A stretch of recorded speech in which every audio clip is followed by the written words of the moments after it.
Au clair de la lune, mon ami Zongo refusa de bâillonner sa plume au Burkina Faso. Et Zongo est mort, brûlé par le feu. Que justice soit faite pour l'amour de Dieu.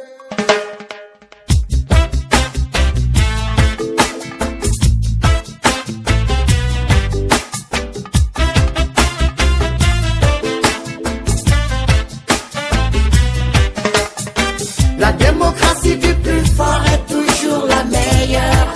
C'est comme ça. La démocratie du plus fort est toujours la meilleure. Bienvenue amis internautes, Politique Analysis, votre rendez-vous d'analyse politique sur les questions socio-politiques.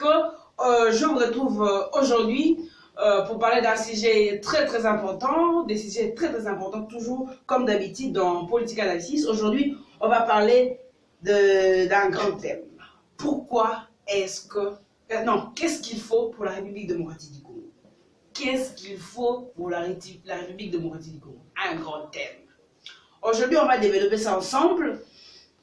D'abord, avant de suivre la vidéo, rassurez-vous que vous êtes déjà abonné, cliquez là pour s'abonner à notre chaîne Politica TV, commentez et n'oubliez pas de partager cette vidéo à vos proches. Alors, qu'est-ce qu'il faut pour la République démocratique du Congo?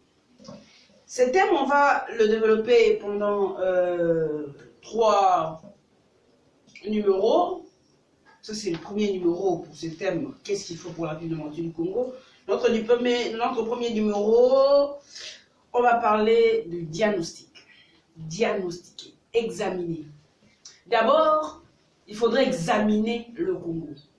Voir dans quel état se trouve la République démocratique du Congo. Si vous voulez finir la guerre à l'Est, alors examinez cette guerre. Diagnostiquer la situation de cette guerre en République démocratique du Congo.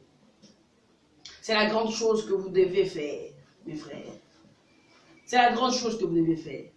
Examiner. Tu veux finir la pauvreté? Examine d'abord. Observe, oui c'est ça. Comme ça, quand tu veux faire des études, il faut observer.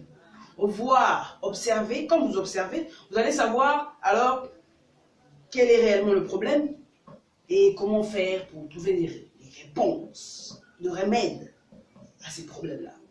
Donc, il vous faudrait d'abord examiner la République démocratique du Congo.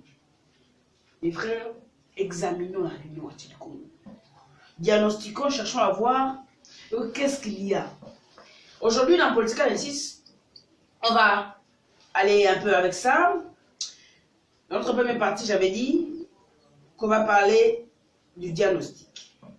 D'abord, sur le plan scolaire, on parle d'abord de telle classe, avec la gratuité de l'enseignement. Est-ce que c'était une nécessité de lancer la gratuité de l'enseignement? Question. Est-ce que c'était une nécessité? Est-ce que faire l'effectivité de la gratuité de l'enseignement était pour impressionner? Et si c'était pour impressionner qui? Je n'ai pas dit que c'était pour impressionner, je pose la question.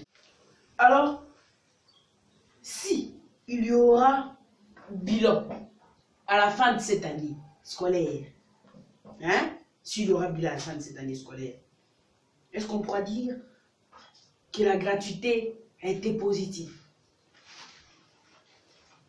Est-ce qu'elle était positive? Je ne parle pas de l'effectivité. Moi, ici, je ne parle pas de l'effectivité, mais plutôt de la qualité de l'enseignement dans la gratuité. Parce qu'un enseignant qui avait $300 de motivation et $100 de SIDA, salaire insuffisant, difficilement acquis, maintenant aujourd'hui se retrouve avec $200, il laisse sa... Au clair de la lune, mon ami Zongo refusa de bâillonner sa plume au Burkina Faso. Et Zongo est mort, brûlé par le feu.